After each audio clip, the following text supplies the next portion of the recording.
I'd like to talk for a bit, and this portion of the video is going to be a bit of a tangent here. But I want to talk about human nature in relation to Hollywood, the movie industry and all that. When dealing with the aspect of fear, primal human fear, what do we see from Hollywood or the video game industry or any other medium by which fear can be conveyed to the masses for the purposes of public consumption and entertainment? We currently have no possible conceptualization of what an alien species might look like. And yet we know that out there, somewhere, there's probably life other than us, and there's probably intelligent life that could be significantly more advanced than us technologically speaking, intelligent life that might be hostile and militant even. Now, the human animal sure does love his threat narratives, and we're fascinated with the visceral beauty of our own impending doom, and of course, along with that, our struggle to avoid it. But unlike, for example, with a zombie apocalypse, which we can at least visualize, we can visualize the biochemical process of zombification, and we can do this because we know what happens to a human body after death, bodily decay and decomposition and rigor mortis and all that. So we can extrapolate that to a reanimated, brain-thirsty corpse. We can't, however, do the same for an alien species, since we've never seen them, if they even exist at all. So we do what we do best. We attempt to define an unknown fear by conflating it with things we're already afraid of. And so in our conceptualization of what an alien species might look like, we see this theme of the foreign yet familiar, the intelligent insectoid or cephalopod coming in to fill the unknown void of what we think an aggressive alien species would look like. And so with that said, let's attempt to analyze how alien invasions are portrayed by the best cinematographers of our species. Let's take, for example, the Reaper invasion of Mass Effect 3, which as far as I'm concerned is easily the most convincing and terrifying scene of a hostile alien invasion produced to date. If you really try to imagine how you would feel during it, if this was going on and you were right there watching this happen. And unfortunately, I can't risk another copyright strike, so I can't upload the video of the Reaper invasion in this video. I wanted to do that, but I can't take that risk, so I'm going to have it uploaded to my Rants channel.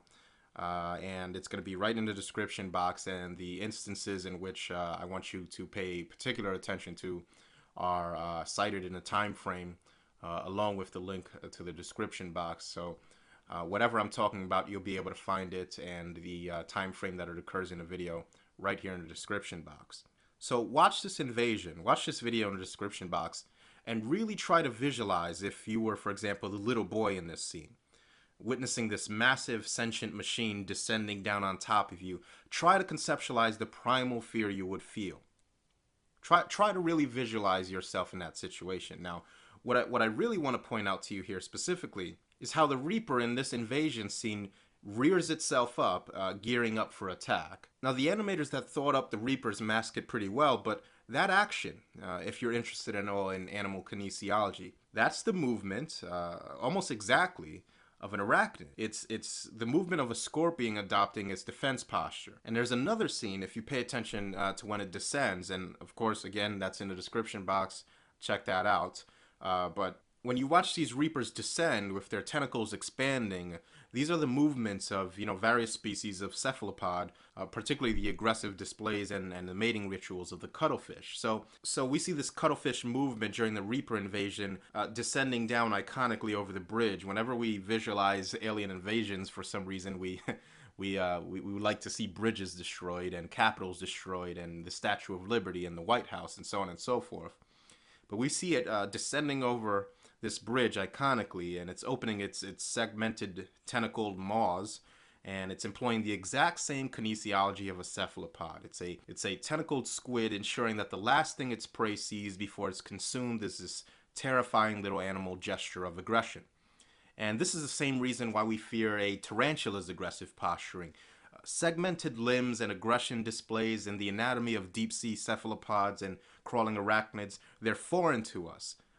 And at the same time, they're familiar to us, but they terrify us altogether. And I'm going to eventually get to my point here, but bear with me a little bit longer. If we look at the patterns of the various types of cephalization, the shapes of the heads of the various creatures that Hollywood has dreamt up for its most famous depictions of alien species, We can look at, for example, a side-by-side comparison between the invaded alien species of Independence Day and compare it to the alien species we saw in the modern version of the War of Worlds. We notice these elongated heads, this intelligent, cephalized, but very foreign, almost reptilian appearance. We see this reptilian cephalization most dramatically with Ridley Scott's Aliens franchise, specifically that of the Queen, who herself was modeled after the deep-sea creature Phronima sedentaria. I don't know if I'm pronouncing that right, but there's a link in the description box about that interesting little creature. And, one look at this creature displays exactly what I mean by familiar yet foreign. These foreign little creatures are what we use to draw inspiration for unknown terrors. This is how we conceptualize and give shape to the unknown terror of an alien invasion.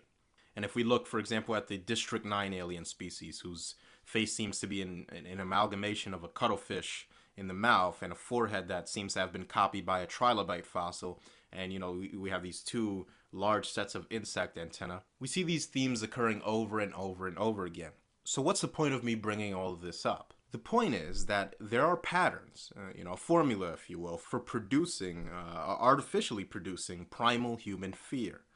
We're afraid of segmented spindly limbs and insectoid noises and tentacles. We're put off by unnaturally colored eyes and erratic human movement. And that's why zombies move the way they do in our movies. And they all have this discolored iris indicating their disease. And an entire movie industry has sprung up around these innate fears of the human animal. Now, in any movie industry, there's, of course, profits to be gained and capital to be generated. So these people creating these flicks with their multi-million-dollar upfront investment costs, they have to be able to be sure that they're going to deliver a quality product. That is, they have to provide the customer an opportunity to commune with primal human terror in a safe, controlled environment. So that is to say that these directors and movie producers are in the business of selling the best visceral reaction to subconscious human fear they can possibly elicit on a mass scale. These people must, their job mandates it after all, they must understand what drives visceral human reaction and fear. They must understand and encapsulate what terrifies the human animal, and they must reproduce it on the silver screen. Millions of dollars ride on their ability to do this. And this is far from something new. Because if you look throughout our history, in terms of the Roman Colosseum and their public executions and gladiatorial events in which, in certain instances, tens of thousands of people were slaughtered, massacred in one day. One day. That's all you need to know to tell us that as a species, we have a morbid fascination with violence and death.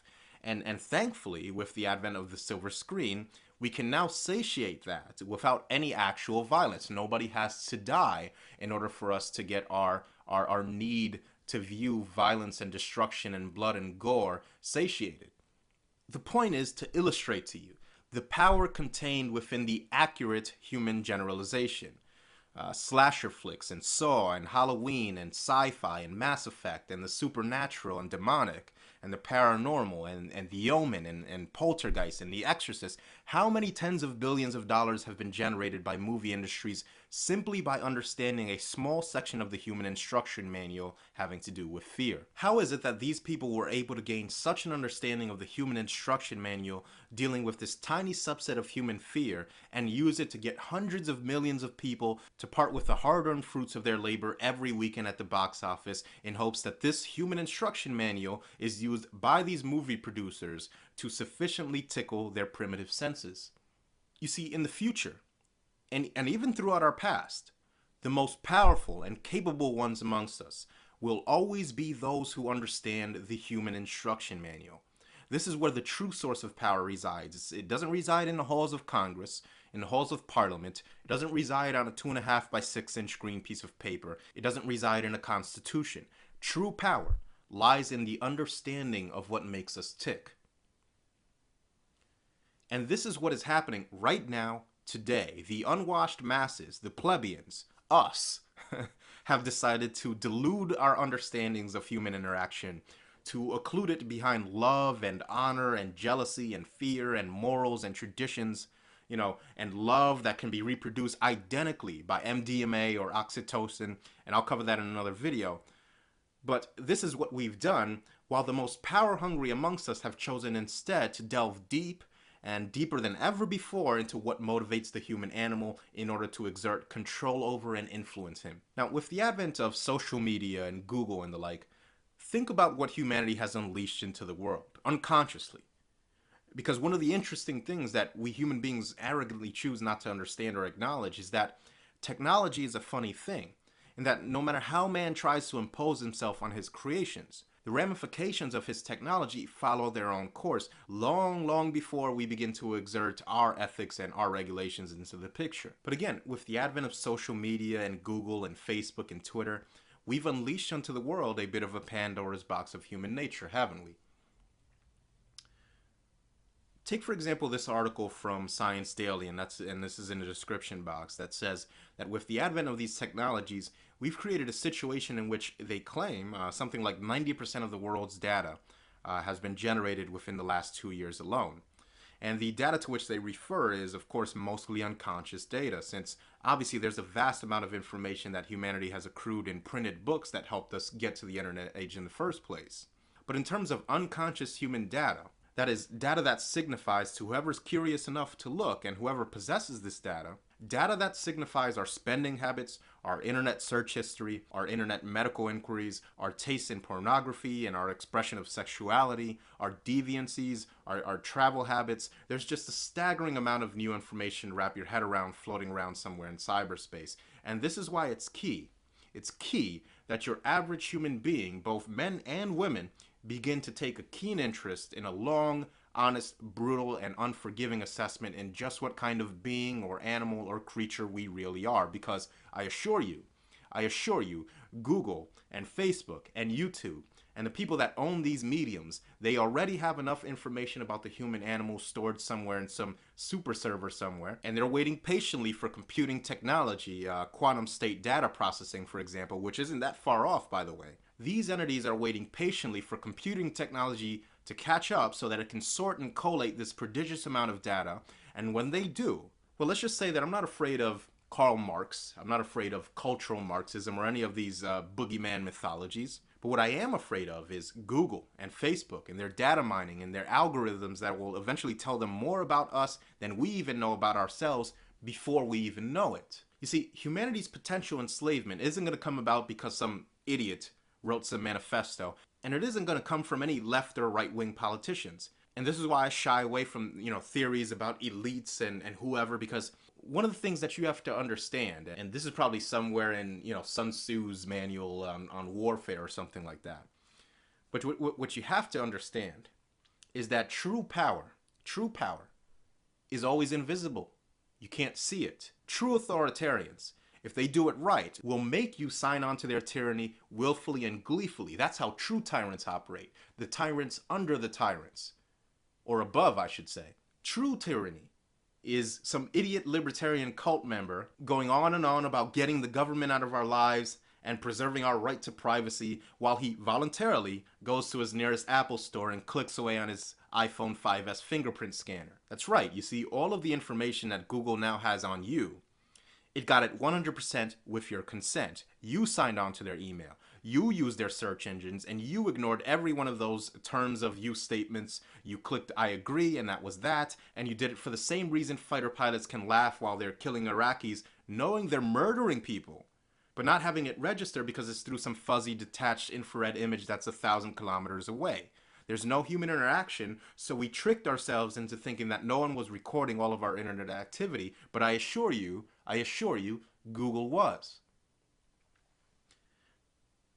And it's highly unlikely, but assuming that there exists somewhere some sort of cabal of elites, planning and shaping world events, the hidden hand, do you really think they'd let the proles know about it in some manifesto, in some, David Rockefeller memoirs? Please. No, you see, what's most likely the case is that there are no elites. There is no hidden hand. What there is are various competing interests, organically formed, with no explicit nefarious agenda other than maybe profit for themselves, trying to use human fodder for their own ends. And alongside of this, there are sequential technological advancements the internet, for example, and Google and Twitter and the like, that create a situation in which a deeper understanding and predictability regarding the behavior of the human animal can be gleaned. And this novel information can only be ascertained once technology creates an opportunity for a novel expression of human nature to manifest itself. Traditionalism could exist and exist efficiently for millennia as the dominant and most efficient mode of gene replication for our species, and can then, after some watershed technological advance comes on the scene, it can then collapse so rapidly and dramatically within a period of a few decades due to it being rendered obsolete by this new technology. And so we need to talk a bit more in depth about this, because I know I've mentioned this before, but let's try to put it in perspective a bit better here. We often hear this talking point that if traditionalism is so bad, why did it exist for millennia? And then they go on to say, well, traditionalism's values are still relevant, etc., etc. And yes, traditionalism did exist for millennia. Absolutely it did. And horseback cavalry warfare and archery existed for thousands of years. And then we invented tanks and rifles, and people naturally rejected horseback warfare in short order. A period of decades, and those that stubbornly refused to do so were gunned down by machine gun fire and tank turret shells. And likewise, those that stubbornly stick to traditionalism will eventually meet the metaphorical Abrams tanks and the repeater rifles when they clash headfirst with a rapidly changing organic reformation of male and female gender roles and expectations. And I think when dealing with this problem, this constant meme that is propagated by these types, I think what it is that perhaps some people just don't truly understand how much of a watershed moment the Industrial Revolution was, for example. So hopefully this will provide to you some context. Wikipedia gives the first record of the domestication of the horse, and historians argue over this. There's actually quite a bit of contention between what exactly domestication is defined as, and by virtue of that, there's a significant time range of dispute. But I'll just go with the, quote, earliest, latest date given as a time range for the domestication of the horse. The earlier time range given by Wikipedia being about 4000 BCE and the later entry being about 2000 BCE.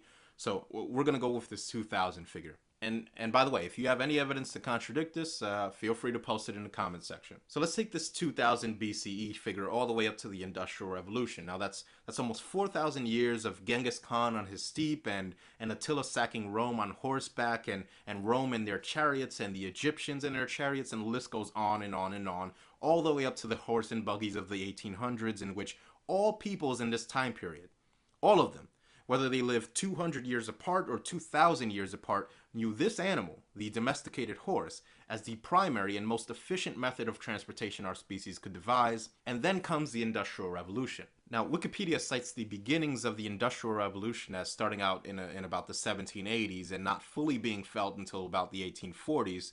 So we'll meet it halfway in the middle and say it started in 1810.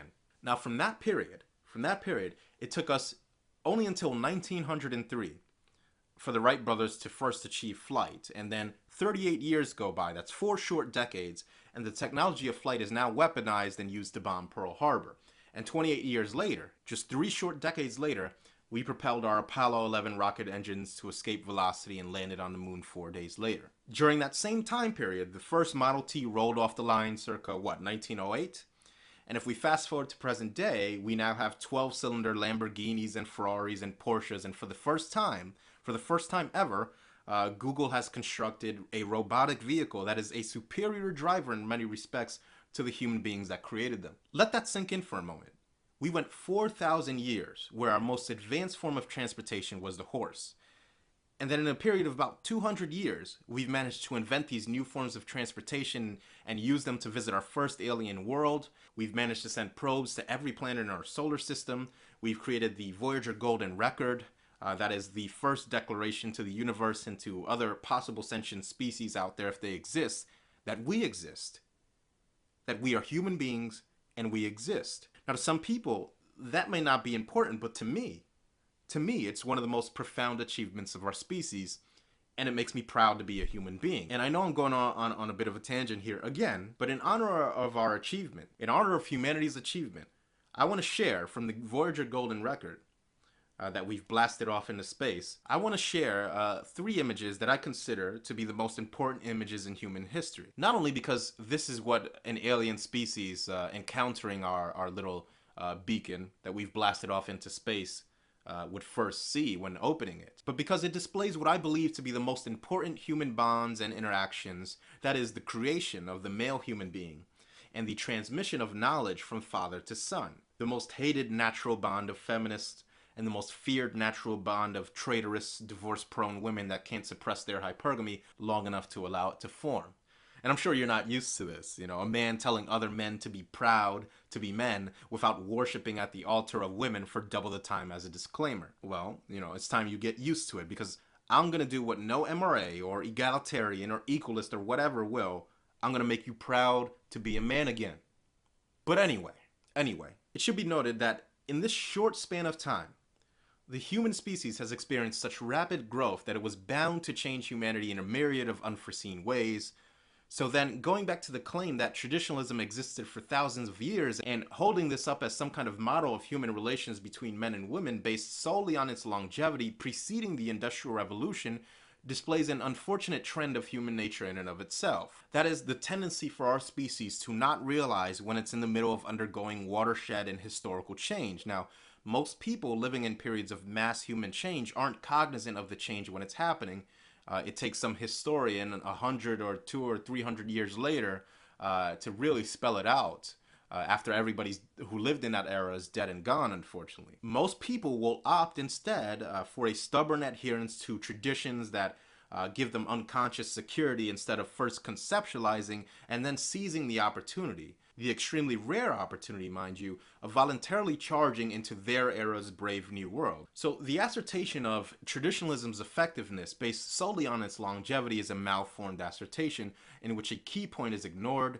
That key point is that in the last 200 years or so, the human species has experienced a degree of technological change that has rendered a plethora of previously functional human traditions obsolete, and in order to discern whether or not traditionalism is in fact a victim of this great obsolescence, one must ask instead, how has traditionalism as a cultural mechanism for building families fared since the Industrial Revolution? We need to gauge the effectiveness of cultural norms within the context of our brave new world now, not within the context of what existed before it. And this is going to be the main story of the human saga for centuries to come. Our future is going to be for hundreds and possibly even thousands of years into the future.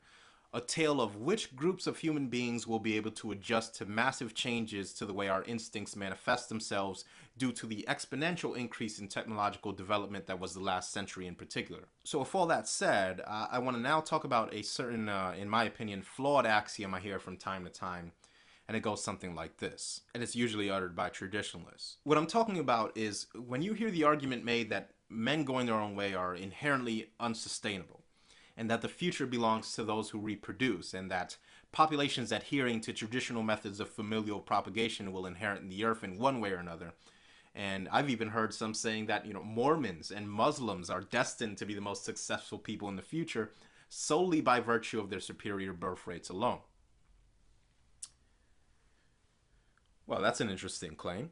Let's ask ourselves, why do we live in a world where the vast majority of wealth on this planet is concentrated in 1% of the world's population? Here's a graph of fertility rates versus per capita GDP on a Wikipedia entry titled The Demographic Economic Paradox, which is stated as the inverse correlation found between wealth and fertility within and between nations. And it says that the higher the degree of education and GDP per capita of a human population, subpopulation, or social stratum, the fewer children are born in any industrialized Western country, or any industrialized country for that matter. You see, I suspect that this the fertile will inherit the earth axiom is a completely false proposition. Those that will rule the earth in the coming decades and centuries to come are those that know how to breed efficiently. Quality over quantity is the name of the game here. After all, if, God or evolution or whatever being or force that put us here meant for us to simply replicate our genes forever and ever without something more, we'd still be amoebas and bacteria. And you see, the future of the human race will be decided by those that are willing to get in front of what we're headed towards. That is, the streamlining of the human reproductive process.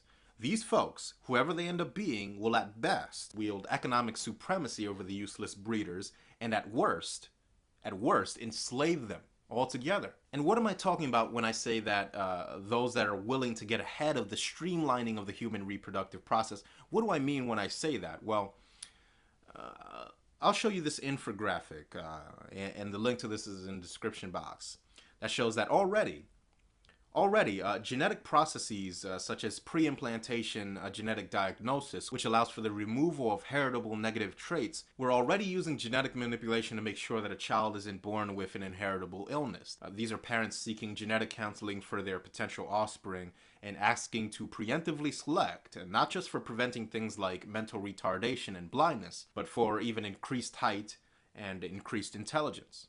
And here's another interesting article. I find this pretty fascinating. The article is titled "Egg Donor Adds Target Women of Ivy League," and the article states, quote, "The relevance of SAT scores does not end with college admissions. A healthy, attractive, Yale-educated female who has proven her academic achievement with an SAT score of 1500 or above can earn a cool $25,000 USD, provided that she's also a non-smoker. All she has to do to collect the money, according to a recent classified ad in the Yale Daily News, is donate her eggs to a loving couple." And then it says this about an egg donor brokerage agency named Tiny Treasures. This is very interesting. It says, in a process akin to that of college admissions, Tiny Treasures requires all prospective donors to mail copies of their SAT scores and college transcripts with their applications, both of which have direct bearing on the amount of compensation received. And then it says the agency suggests first-time donors receive between $2,000 and $5,000, but students who qualify as, quote, extraordinary donors, that is, those with SAT scores above 1250, ACT scores above 28, and college grade point averages above 3.5, or those who have attended Ivy League universities, receive between $5,000 and $7,000 for their services. And this is what I mean by technology changing more than anything else the expression of fixed human nature. We know, as human beings, that certain heritable traits are passed on to our progeny.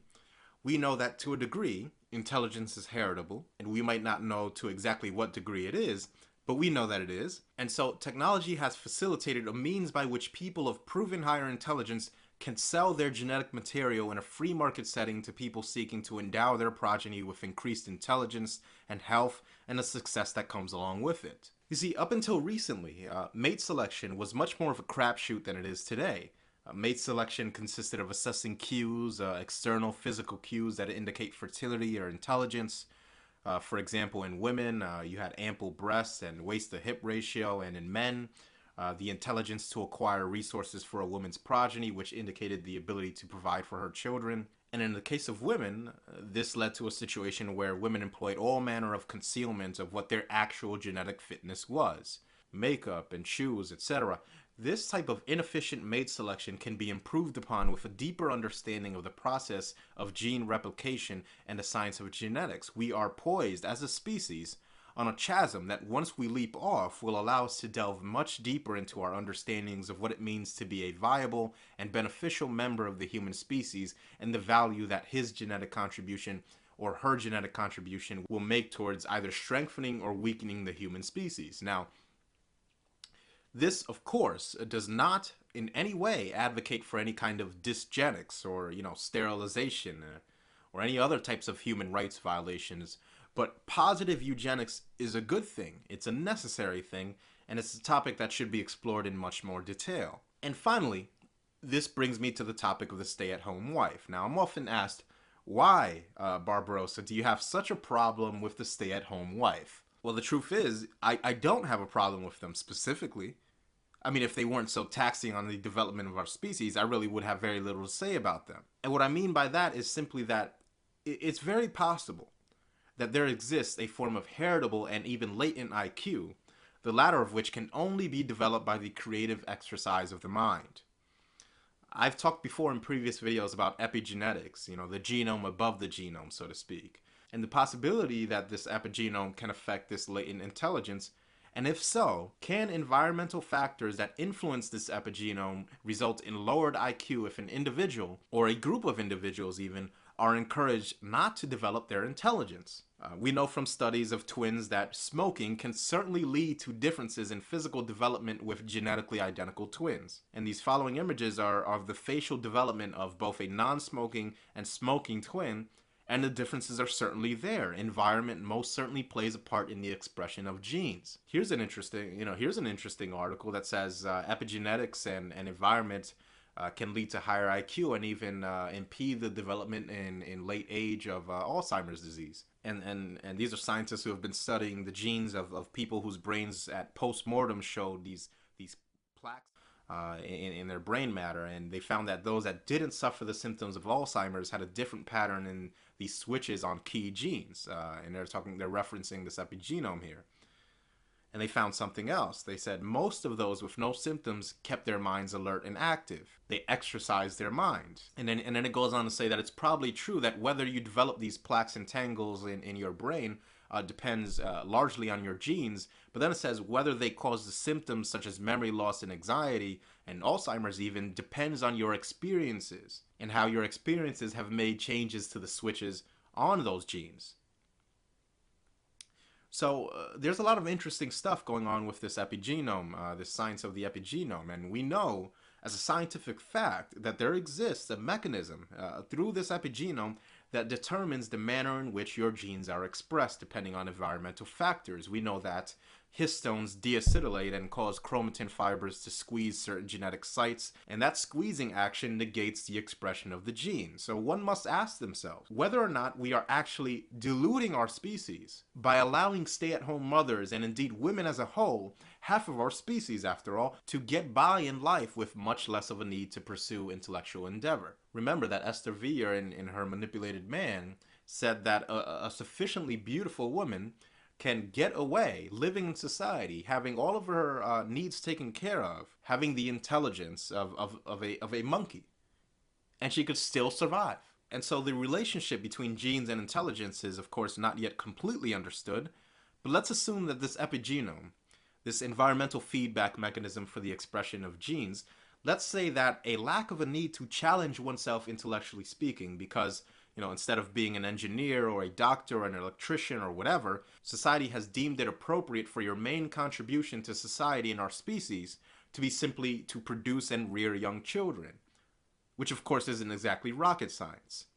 What if this epigenome silences genes in women responsible, even in part, for various forms of productive and beneficial intelligence, or genes that cause this intelligence? What if this epigenome silences these types of gene sites? And what if the epigenome, which again we don't fully understand, has the capability for the transmission, the heritable transmission of the likelihood that these genes will be expressed or suppressed epigenetically in the offspring and progeny of these women? If this is the case, then we could be effectively ruining redeemable and beneficial genetics in our genome. We could essentially be diluting our species. Now, again, I'm often asked, what do I have against the stay-at-home wife? And it's often speculated that the entire reason I even appeared in the manosphere, my entire reason for being here is the result of some falling out with a past lost flame, a lost love. But perhaps with this explanation, you can understand what my real motivations are here. This isn't and never has been about Barbarossa. This is about the hygiene of our species. This, women, is about more than your vagina and you. That's right, I know it's hard to believe. This, women, is about more than your vagina and you. It's a radical concept for you to understand, I know. You see, these women saying this in their little world, the only reason a man would say the things that I'm saying is because he had some defective romance in the past. In their little world. The thing is that if it weren't for men stepping out of your world, out of women's world, we would have never progressed out of living in mud brick huts. This is not about you, women. This is about the fact that the human species can't afford the luxury of carrying you anymore. This is about the fact that men can no longer afford your laziness. Spitting out kids isn't good enough anymore. It's time for men to be the genetic filters. And it's time for men to be ruthlessly selective. Ass and tits isn't good enough anymore. That's good enough for you to be a dick receptacle. That's it. Men should begin in earnest, if they decide to have children in the future, with taking care to ensure to only breed with high IQ, hyper-rational women. This is what men don't understand because, quite frankly, nobody's ever even said it to them before. You're the prize. not the woman. You, the male human being, you're the product of the dynamo that drives the human species, for goodness sake. You have the power to peer into the cosmos and decipher our very origins. Unfortunately, the other half of our species, based purely on assessment of her accomplishments alone, has functioned solely as the incubator of the human species, nothing more. Ah, but you don't want me to say that because, you see, it generalizes women, oh, the poor darlings, and oh, how could I say such a mean and horrible thing? And that's right, we're just going to keep saying that and allow women to remain in perpetual truncation. That's what we should do. Because how dare I even dare to generalize the demigoddesses, the extra humans? How dare I say that if you don't like being generalized, well, why don't you prove me wrong? Why don't you actually prove men wrong for a change? When we say that, why don't you actually prove us wrong? What's stopping you from proving us wrong? I'll tell you what's stopping you. Don't generalize. That's what's stopping you. You see, men going their own way is mainly about the institution of male entropy. You know, men striking out in a million different directions, a great scattering of male intellect and selfishness, and I dare say, dominance. And you can take from that what you will. But within this male entropy is something nestled in there that most women predictably miss or just voluntarily choose to ignore. And that is that men going their own way are one of the few groups of men that believe you're actually capable of something better. Feminists and traditionalists and rest of their ilk actually prefer you in the truncated state of mental atrophy you're currently in. They want you there perpetually, all under the auspices of family values or equality or some other bullshit moral crusade. And that's why it's often said by them that, men going their own way are biological determinists. That all we talk about is biological determinism. And to that I say, remember what I told you about myself in a previous video. Barbarossa abhors waste. Barbarossa abhors waste. I wouldn't waste my time telling women what selfish and lazy little dimwit broodmares they've become if I didn't believe they were capable of something better.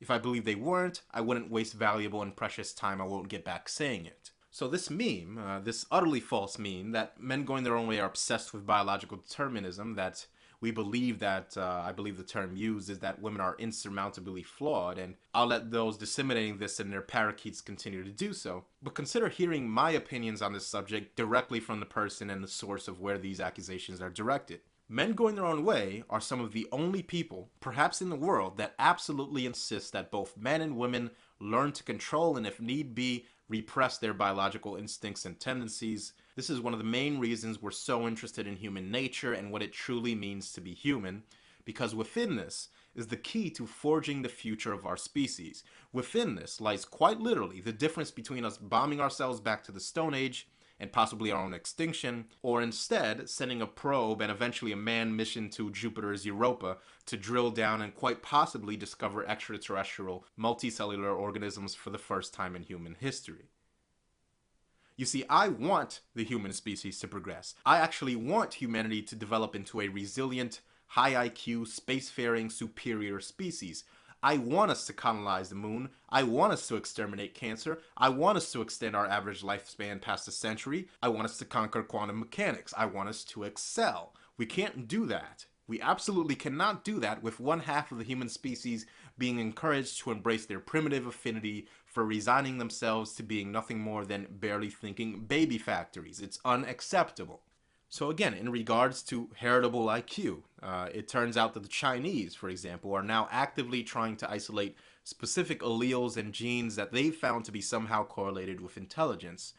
And they're doing this with the express purpose of incentivizing people who possess those genetics to breed as much as possible. Now, in response to this, you're going to hear every conspiracy under the sun. You're going to hear Alex Jonesian screams of, transhumanist, or a reference to Aldous Huxley, or the mysterious omnipotent demigods known only as the elites, or some other such nonsense. And do you know what's going to become of these morons? These people, those refusing to get ahead of and exploit these new breeding technologies, will be left in a primitive state, frozen in time like some Amish Luddite dying in some horse stable on a bale of hay, with modern Western doctors standing over him, plasma packets at the ready, and all because his religion won't allow him to take a blood transfusion. That's what's going to happen to them. So the key is that we have to do away with this powered by orgasm method of sustaining this civilization and adopt a powered by intellectual endeavor civilization or deal with the consequences. Now, I saw this very interesting pic in a Vice article,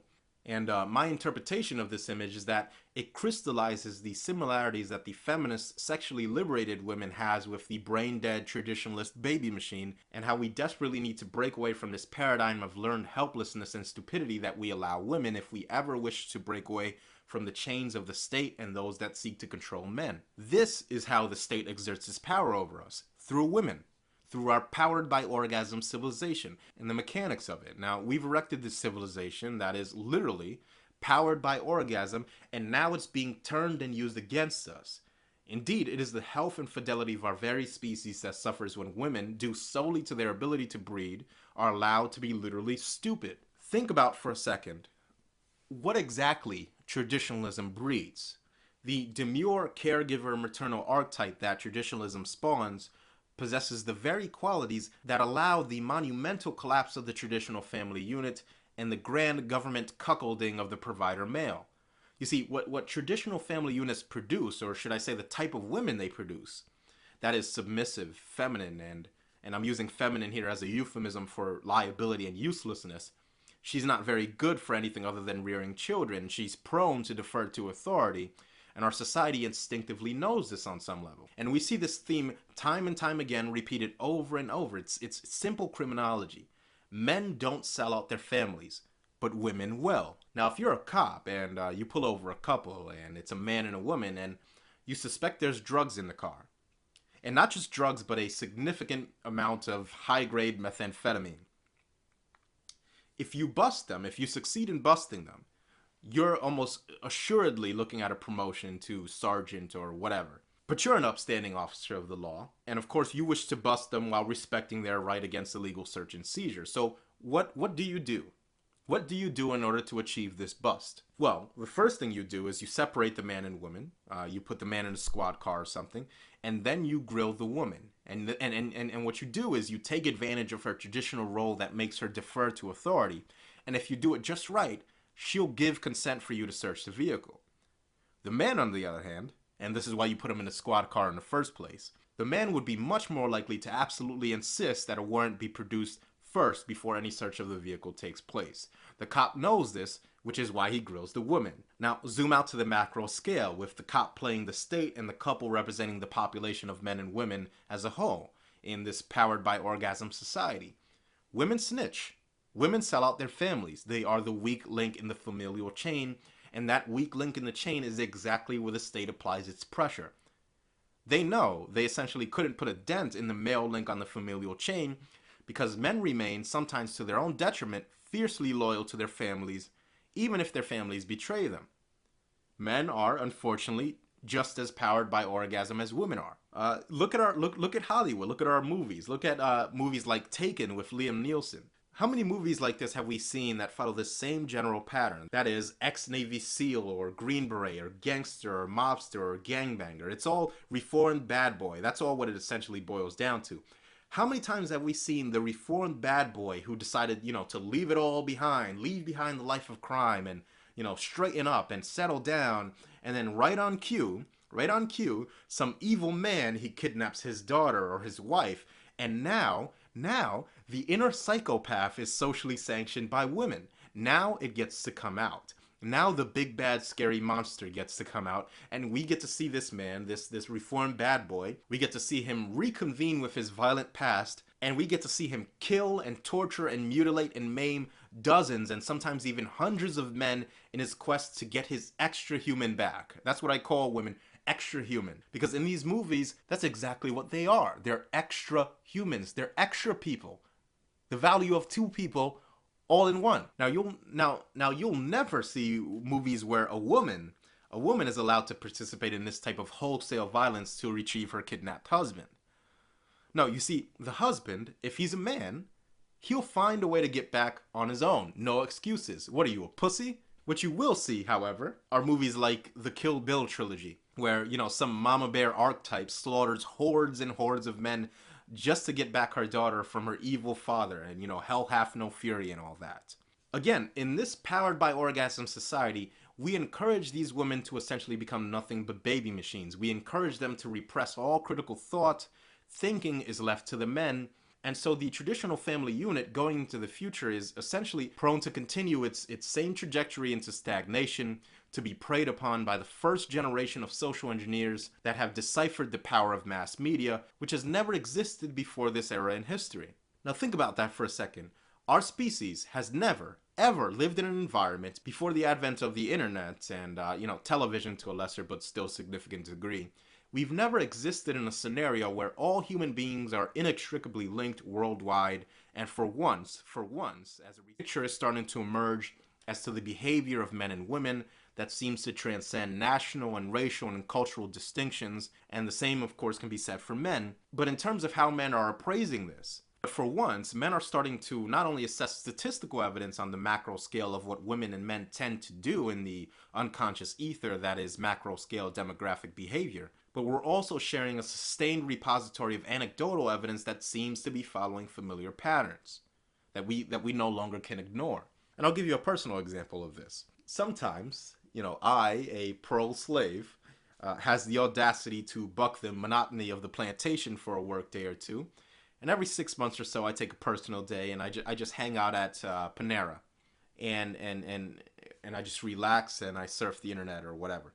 Let me tell you, the sheer amount of these feminine housewives picking out on cars while their husband's away being a good little boy wage slave, the sheer amount of stay-at-home moms there, it's just astounding. I mean, it's absolutely staggering. It doesn't quite come into focus just how much of a burden your average woman and stay-at-home wife is in society until you have a precious day off to do whatever you want, and you get to see how the other half live. Now, these women, most likely the most pampered and privileged human beings to ever exist, they come in their makeup and their yoga pants, and they drink their little lattes out of their straws that they grasp with their French manicured little fingers. Everything about these women, and I mean everything, it screams out, I am a member of the leisure class. And one can't help be reminded of Imperial China, where members of the aristocracy, they grew their fingernails as long as they possibly could as a social cue to signify to the lesser plebeians that they were above having to perform manual labor, like you. And it's the same thing with these women and their manicured fingernails. They wish to show you that they, seeing as how they've acquired a male beast of burden for themselves, are above the trappings of physical or even intellectual labor. You see, all leisure classes operate by selling a lie that they're needed. And with this leisure class, it's the scam of the stay-at-home wife, the, quote, hardest job in the world, which consists essentially of turning dials on male inventions and spitting out kids that they won't ever have to support financially and getting fat. And you see, the process by which we break our servility to this leisure class must absolutely lie in the destruction of convenient fictions. We must take these convenient fictions and these noble lies we've been indoctrinated with one by one and thoroughly re-examine them. Now, what do I mean by convenient fictions and noble lies? Well, I'll give you a couple of examples. Here's something that all my American subscribers should recognize. I pledge allegiance to the flag of the United States of America and to the republic for which it stands, one nation, under God, indivisible, with liberty and justice for all. Now, this is the pledge I remember repeating every morning verbatim in kindergarten and for years after, all the way up to including in high school, I believe. And it always struck me as wrong on some level. Even at such a young age, I understood that there's something fundamentally off about taking young and impressionable children and forcing them to recite an oath of fealty to God and country. The whole thing just reeked of de-individuation, and it's common knowledge that the mind of a kindergartner is highly impressionable, and it's also no coincidence then that this pledge is recited in the early years and drops off in recitation as we're approaching high school, as our young adult minds are now already saturated to a large degree with generalizations and assumptions we've had foisted upon us in childhood, including, say, a good 10 years of our formative existence reciting an oath to God and country. And looking back on it as an adult, one has to ask why and who thought it was a good idea to take children, brimming with potential, who are essentially human information sponges, neurologically speaking at that age, and to get them to recite this pledge. Who thought this up? I mean, we can assume here that the goal of this daily ritual was intended to foster national cohesion. a Pavlovian nationalism of a sort, which can in fact be extremely helpful perhaps to the development of a nation, but extremely damaging towards the development of the thinking and individualistic mind. You see, now when you get to military age, you have a decade of loyalty to a flag somewhere deep down in your subconscious, and it may just be the deciding factor in whether or not you become blood for the machine someday, for, America and freedom and God and country and all that. And now, as far as religion is concerned, Stardust has discussed this before in previous videos, but I'll give you my perspective on religion here. Now me, being just a mortal man, I of course cannot tell you with any degree of accuracy whether or not there is some sort of existence after death. I can't tell you that. But I can tell you that our species has created likely hundreds of thousands of deities in our quest for understanding, and we've worshipped them many times as omnipotent beings without bounds or limitations. And throughout our history, there have been countless beings such as this dreamt up in the minds of men.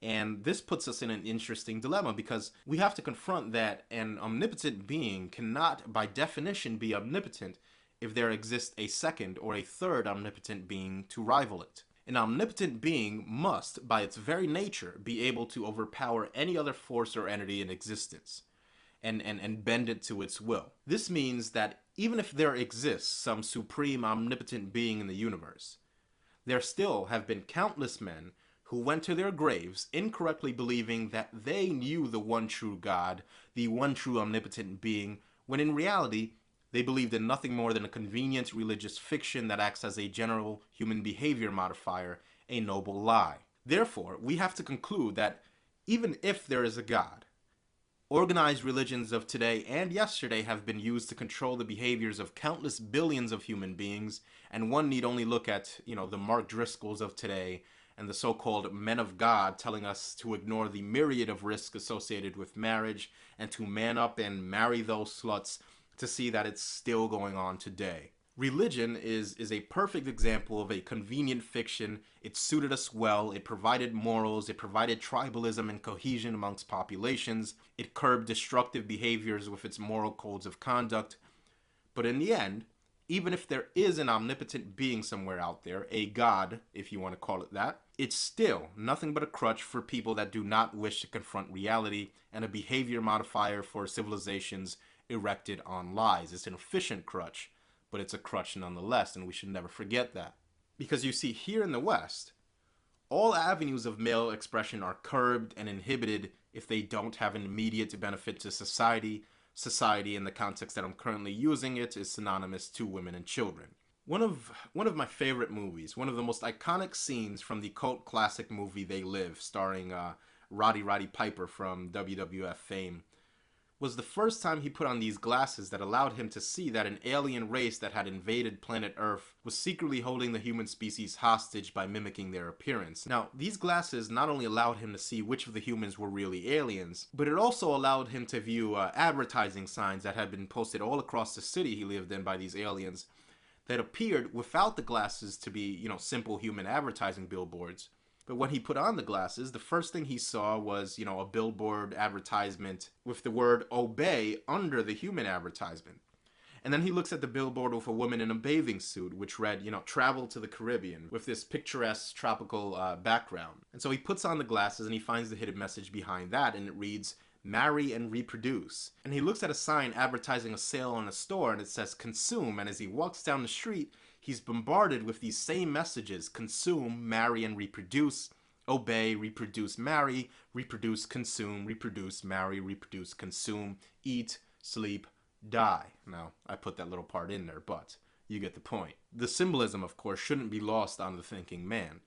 And as a thinking man, I couldn't help observe that within this sprawling metropolis, where everything seems prosperous and secure and busy, deep down at the core of it all, beyond the trappings of the capitalistic wealth the city was built on, something of immense value was being sacrificed in order to erect this bustling metropolis. There existed a hidden message here. Yes, capitalism creates this vast wealth, of course, nobody's denying it. But it also creates this monotonic, soul-killing existence for the thinking man living in these societies.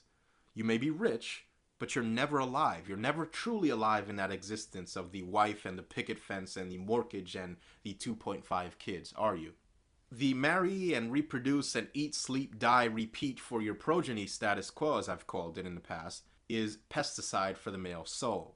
The thinking man, he could never be satisfied with it. And it all, again, boils down to the noble lie. War. War will probably always be with us as a species, granted we don't achieve unlimited free energy or something. And even then, I think we just find new stuff to fight over instead of resources and land. But the method by which war is waged, it reeks of the noble lie that's saturated with the blood of countless male souls sent to their graves in the name of civilizations that have looked at them since time immemorial as expendable pawns to be disposed of unremarkably. I'm reminded of the movie Hurt Locker, when the protagonist he's all done with an extensive tour in the Middle East diffusing IEDs, and he gets home to his wife, and the scene begins with him at home, and his face is in the foreground, and the symbolic static of his television is in the background. And all of these scenes that I'm describing to you are all in the description box for any of you who want to watch them. And the scene then cuts to his wife, whose body language welcomes him after what was, I'm sure, months of having the house to herself, paid for, of course, on his dime. Her body language welcomes him as an intruder, a foreigner in his own home, and he's there, relegating to her news of a suicide blast that killed scores of people he saw in the news, probably some IED, that he potentially could have disarmed himself. And she waits for him to finish talking about that, and she displays zero interest. And finally, she just blithely asks him to help her cut the carrots. And the whole time you could see it dawning on him, the drudgery that this domesticated life offers. And then the scene cuts to him playing with his infant son, asking him if he loves his toys, and specifically his Jack-in-the-Box.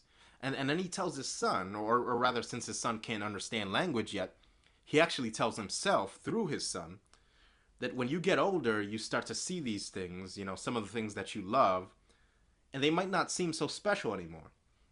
And he uses the Jack-in-the-Box as an example, and he says, maybe, as you get older, you realize that this Jack-in-the-Box you love is just a piece of tin and a stuffed animal. And then he says, you end up forgetting the things that you love. And then he says, and by the time you get to my age, maybe it's only one or two things you love. With me, I think it's only one. And the scene then cuts away to him back in a Chinook helicopter, back in Iraq, returning to disarm IEDs in his bomb suit. And what this represented to me was the male desire for adventure and for experience that is unfortunately in a constant battle with the desire for unfreedom, as Stardust refers to it. The desire to settle down, the fear of being alone and all that. And a great many men unfortunately succumb to the fear of loneliness and opt for the great comforting domestication of marriage. But fortunately, I am starting to see more and more, especially in terms of entertainment, an acknowledgement of the excitement and adventure that is lost in one of these domesticated protector-provider relationships. Men, slowly but surely, are starting to wake up to the fact that they are meant for so much more, that their destinies are being impeded even by this vast female liability. Somebody's got to take care of the beautiful retards after all, and we all know women aren't going to do it for themselves in any large measure, and, they can give us children after all, so we might as well. And there and then, in that little mental gymnastic, in that little rationalization, you've signed a piece of your destiny away. You've signed a piece of your potential greatness away. You've signed your adventure away. You've signed all of these things away, at the very least portions of them, in exchange for communion with the vast female emptiness. And so what do? You pack your little garage with little projects, little weekend projects, and that's what your natural born inquisitiveness is reduced to. We can't afford this anymore, can we? We stifle male creativity, which is arguably the most powerful force in the universe in terms of how it can bend nature itself to its will. We stifle it. There are currently hundreds of millions, maybe even billions of men somewhere in some garage tinkering with something, modifying something, building something in their backyard. These men, their collective brain power, if harnessed by a civilization that encouraged technological progression instead of carrying women in exchange for breeding access, these men's collective brain power could be harnessed much more efficiently. We could be living on the moon harvesting helium-3. We could be pumping greenhouse gases into the Martian atmosphere. We could be planning routine lunar and Martian excursions. It's often said that if the Library of Alexandria never burned down, we would have landed human beings on the moon centuries ago. Well, I don't know how true that is, but men having to carry women, the sheer amount of effort we devote to it, to me, it's a slow-motion progressive hindrance being exerted on our species in which an equivalent of hundreds of libraries of Alexandria couldn't come close to matching the sheer amount of human potential squandered in the ceaseless burden the servile male of our species happily accepts in service to the beautiful retards. We can't afford it anymore, gentlemen. We just can't. I'll finish this video by quoting the last sentence of H.P. Lovecraft's The Festival, which reads, quote, "Great holes are digged where earth's pores ought to suffice, and things have learned to crawl that ought to walk." End quote. Society's place for you men was to crawl, to serve, to beg, to be utilized. But we're not crawling anymore. We're done crawling. What ought to crawl has learned to walk. Today, one that I've talked about at length before and one that I've talked about a little bit less. And one of those topics is how our progress, politically speaking, is going to be inhibited by certain biological factors at play. And I'm not going to get to that till the second half of this video. The other topic I want to address is this male mother need that we've been talking about, and that Stardust has posted a couple videos recently addressing. Now, Stardust posted a video which is in the description box where he talked about what I like to call pussy novelty. He mentioned how men, after copulating with a woman, might find themselves with the urge to be somewhere on the other side of the world, as far away from her as possible. And I think one of the things that can't be emphasized enough to men, and especially younger men, is that once you've had enough pussy, you will inevitably, or at least you should inevitably, come to see it as the overrated commodity that it is. I think something that we don't talk about is that what most men are deprived of in our society, if they wish to seek it, is the chance to have sex with multiple novel partners until this pussy novelty wears off. And we've observed this phenomenon time and time again when we come across the naive male teenager who, upon falling in love with the first woman ever paying any attention to him, is something akin to a functional schizophrenic, walking around in a complete and utter haze and voluntarily ignoring whatever red flags this woman blatantly plants in front of his face.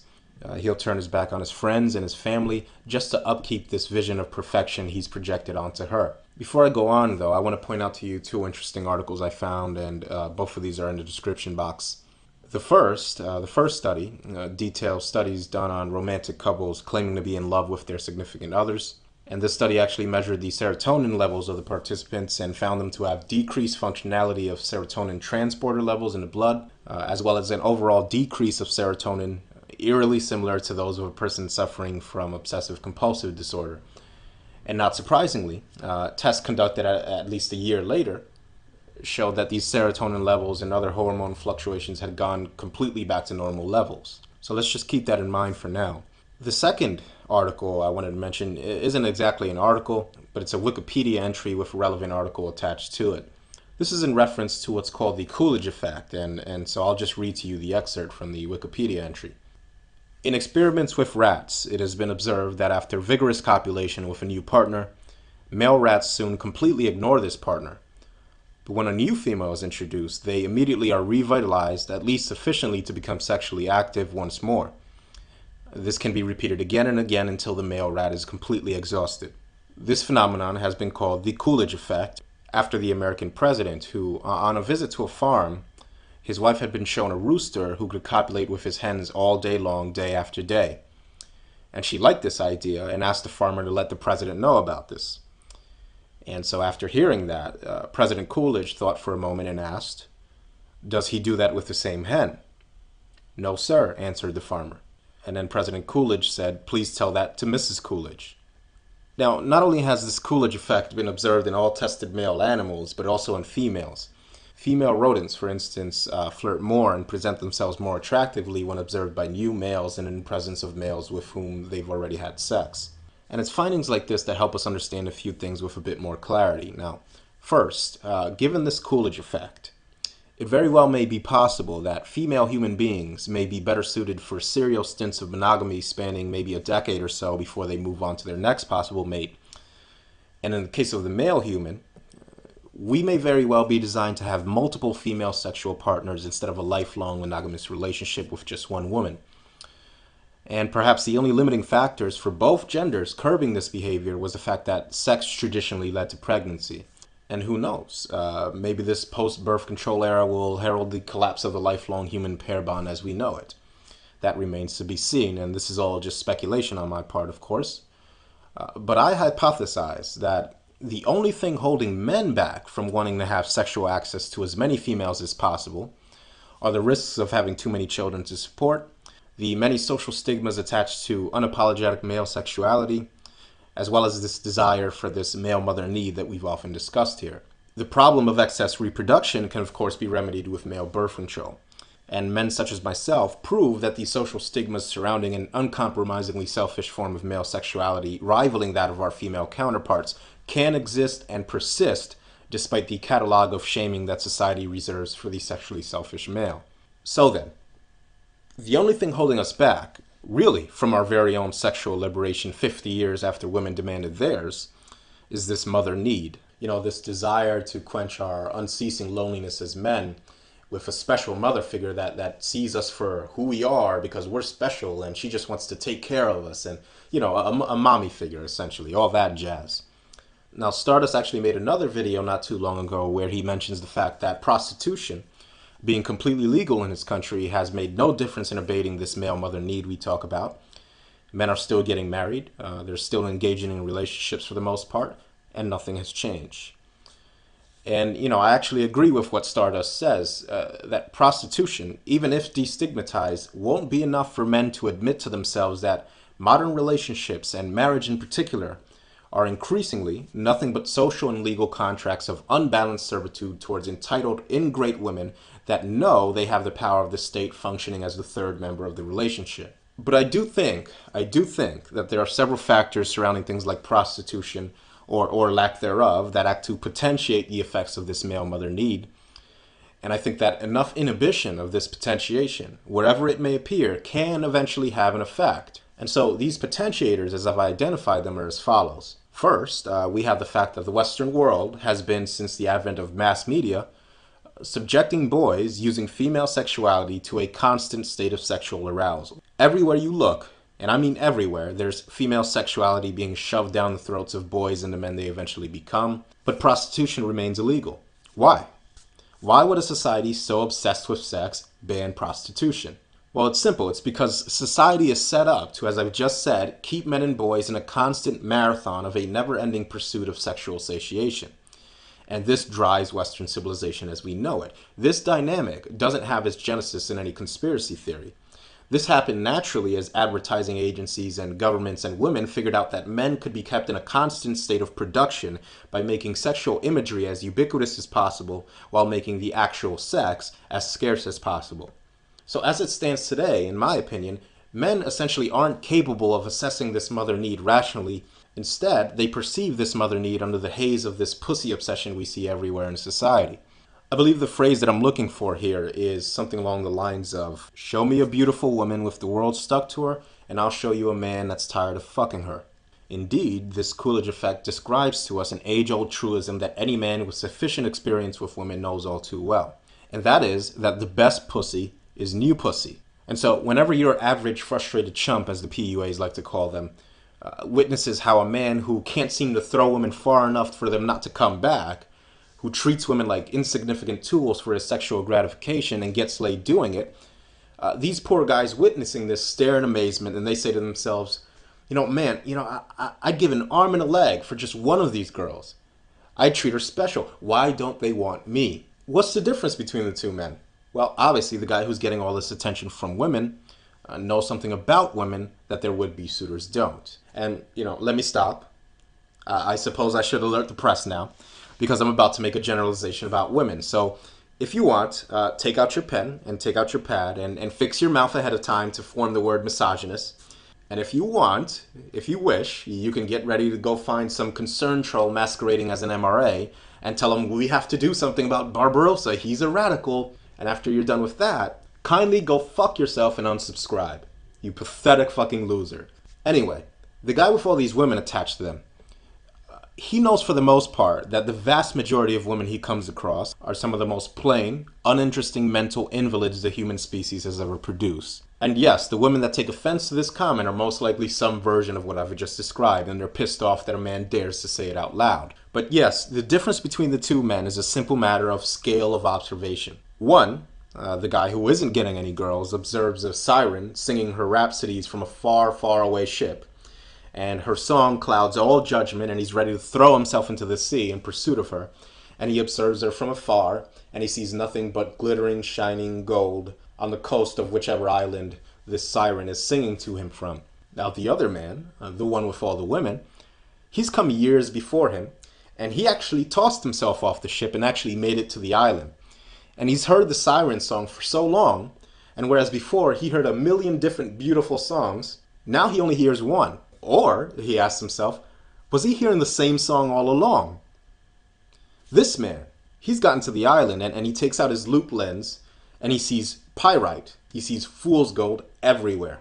Now, one of my favorite parts in the book 1984, and I hate actually quoting this, it's become so cliche to quote 1984, and people generally, from what I've observed these days, are quoting it to fit every possible agenda you could possibly imagine, but I'll just give you my interpretation of a passage in this book. One of my most favorite parts in the book was when the protagonist, Winston, said to Julia, his love interest in the story, after meeting up with her for the first time in direct rebellion to the party, there was an excellent little dialogue between them that just means so much to me personally. Now, Winston was watching Julia undress herself for their first secret sexual rendezvous, and the narrator described the way Julia removed her clothes, and I'll just quote it exactly as follows.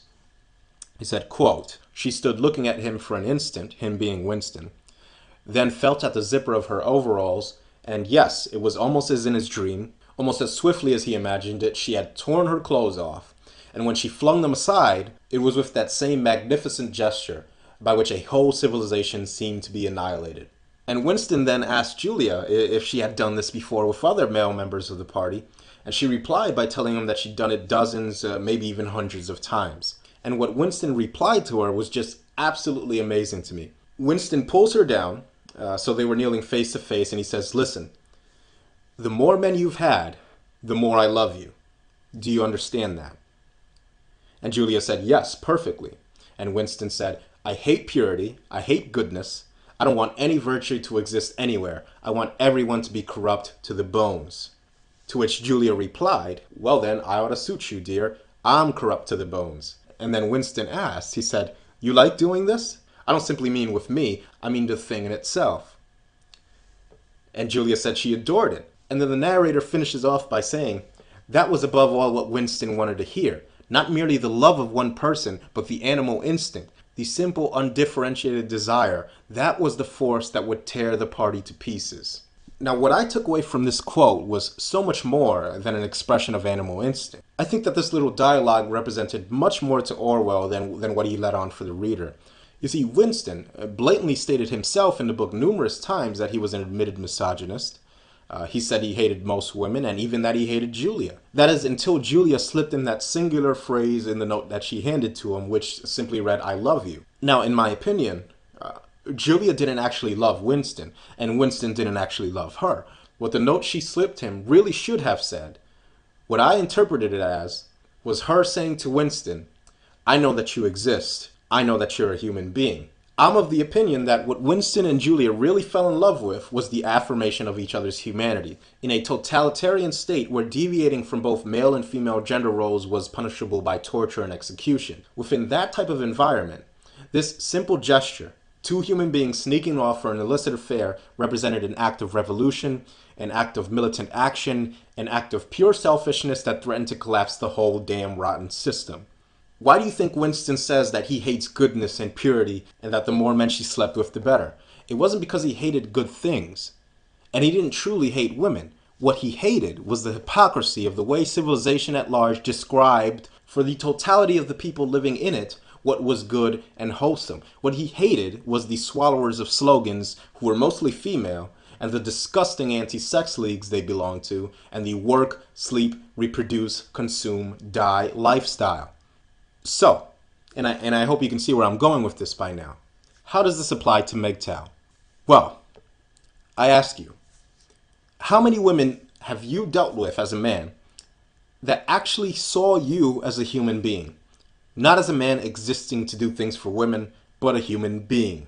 How many women have said to you, in whatever particular expression it may take, some version of my interpretation of Julia's note to Winston, that was, I know that you exist, I know that you're a human being. This kind of message, of course, transcends romantic relationships altogether. Who are the people in your life who you'll remember for the rest of your life, even if it's been years since you've talked to them? Well, they're your friends that, usually think most like you, and these are the people that years could elapse, but you can get together, even if it's been years, and share your unique experiences and laugh at just how similar your interpretations of them are. And for that fleeting period in time, we don't feel so alone, do we? And that's what's important to me. And I think that's what's important to men. At least all men who've had the opportunity to really look at women as the overinflated commodity they voluntarily make themselves out to be. That's what's important to me. And I think that's what's important to men. At least all men who've had the opportunity to really look at women as the overinflated commodity they voluntarily make themselves out to be. Stardust is right, in my opinion, when he says that men are plagued by this feeling of isolation coming from the fact that we know we're alone. Society doesn't bend over backwards to hide the fact that men are alone so that men feel better about themselves. We know we're alone. We'll go homeless if we don't pay our bills. And so we place this extraordinary value on things like human connection and intellectual discourse and discovery. Imagine an intelligent alien observer looking at the technological progression of our species. He will, of course, notice that the vast majority of technological discovery came from men, and also that throughout our history, a technological obsession we've had is to quench this aloneness we feel by communicating knowledge with other men. And, this has been the case from our very first cave paintings all the way to present day, where men have created mass media and instant worldwide communication. And even this isn't enough to quench our loneliness. As we look into the cosmos with satellite arrays built with the singular intention of answering the question, are we alone? Our problem as men is in how we approach our need to satiate this loneliness with women. That is, we seek to project our appreciation of these lapses in isolation onto the female, when the human female appreciates no such thing. We build this elaborate fantasy in our heads that me and my girl against the world mentality, and we mistakenly believe that because this female satiates our loneliness, because of this, we project the value we place on that onto the woman. But as Stardust said in a previous video, women have the board consensus, the in-group gender preference, the you go girl no matter how wrong you are sisterhood, as well as society at large, willing to satiate their loneliness. They place no value on something that's so readily available to them. You see, women are perfectly happy pretending they aren't alone, so long as everybody else pretends along with them. And in this respect, men are far too rational a creature to accept this mental gymnastic. I mean, we know we're alone as far as society is concerned. But ironically, this gives rise to our very own male self-deception. I mean, we know society doesn't give a shit about us. But somewhere in the world, maybe there exists some incorruptible Madonna. And she's going to rescue us from our solitude, and men will believe this mythology, and women will exploit this chink in our armor, and so will the state. And this is why it's so important that men place more interest in fighting this aloneness with intellectual pursuits between men, instead of mythologies that project our value of these lapses in isolation onto the women we have romantic interest in. Now, I've dated and fucked women that were undeniably attractive by any societal standard. And I've dated virgins, the good Christian women and all that. And I've dated promiscuous women that were absolute nymphomaniac freaks that needed to be pretend raped just to get off. And do you know what I remember about these women? Even their faces are starting to get a bit fuzzy when I try to picture them in my head. The only thing that I can summon up when recalling them to memory is that they all viewed me as a man first and a human being last, if they ever saw me that way in the first place. But the people that truly looked at me as a human being, not as a provider, not as a protector, not as an ATM machine, the people that shared their humanity with me, and this is both male and female, I can tell you where it happened, I can tell you when it happened, I can tell you their exact body language, I can tell you the inflection of their voice, I can tell you everything as clear as the day it happened. And so this is what men going their own way really seek, in my opinion. We are men throwing off the fake hypocritical shackles that society has placed on us simply because we happen to be men. And frankly, the only women we have respect for have the same qualities as the only men we have respect for. That is, those women that affirm and respect our humanity instead of denigrating and capitalizing off our manhood. Now, if you're one of these women who absolutely needs to descend back to your primitive female compulsions, then, you better learn to get content with getting a good, hard, animalistic fucking and be done with it. But once you try to exploit us, that being financially or emotionally or however, once you try to exploit us because you can't keep your female biology in check, then don't be fucking surprised when we treat you as nothing more than a walking dick receptacle, and don't think for a second that we can't recognize it. You see, you're dealing with a new breed of man. We know when you're trying to play us, and unlike your blue pill tradcon manginas and male feminists, we'll gladly exploit you right back and not lose a drop of sleep over it. And another thing I want to address before I move on is this influx of women coming into our movement, masquerading as allies to our cause that are nothing more than tradcon parasitic frauds that are panicking because men are finally starting to walk off the plantation. I'm seeing a lot of this nonsense, this bullshit popping up around the manosphere lately. And of course, this dumb shit is almost always followed by a retinue of one blowjob away manginas heaping praise over these attention whores, and all because women see that feminism is slowly but surely collapsing, and now, how convenient that now you want to make sandwiches and hand out blowjobs. Bitch, I see you. I know exactly what you are, and you can keep your sandwiches, and I'll get plenty of blowjobs without ever having to pay even one of your bills. Do not fall for this, man. Do not fall for this. This trend that we see, and I know we all see it, it indicates to us that men going their own way are doing exactly what they need to do and should only ramp up their efforts. Now, I've always been clear that I don't mind women in this movement. But remember, if you watch my Nawalt video, I'll put that in the description box. I predicted this years ago. I knew there would be a bunch of women trying to infect this movement with their traditionalist garbage, hold firm, and stay on course. Certain elements in the manosphere that shouldn't have been here in the first place, they're getting scared in the manosphere. They don't know what they're going to do about Stardust and Barbarossa.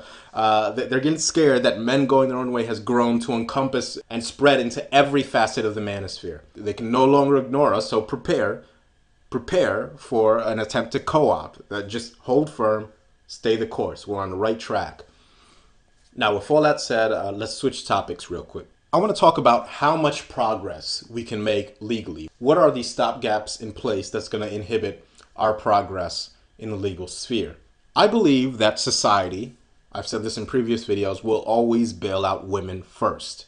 If you're like me and you accept that society will always bail out women, it will become apparent that the legal progress we can make will be at odds with our society's innate desire to prioritize women's well-being. This means that in terms of legal advancement, we will at most be able to achieve change with only the most draconian and blatant institutionalized hypocrisies. Meaning that we may be able to get lifetime alimony removed, for example.